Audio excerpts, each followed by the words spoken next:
என்றும் புதியது,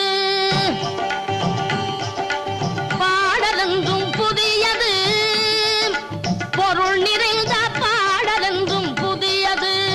முருகா உன்னை பாடும் பொருள் நிறைந்த பாடலென்றும் புதியது. முருகா உன்னை பாடும் பொருள் நிறைந்த பாடலென்றும் புதியது.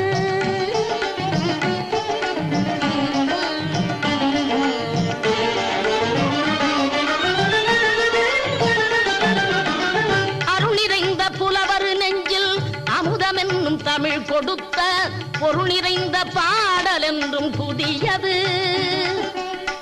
அருள் நிறைந்த புலவர் நெஞ்சில் அமுதம் என்னும் தமிழ் கொடுத்த பொருள் நிறைந்த பாடல் என்றும் புதியது. முருகன் என்ற பெயரில் வந்த அழகே என்றும் புதியது. முருகன் என்ற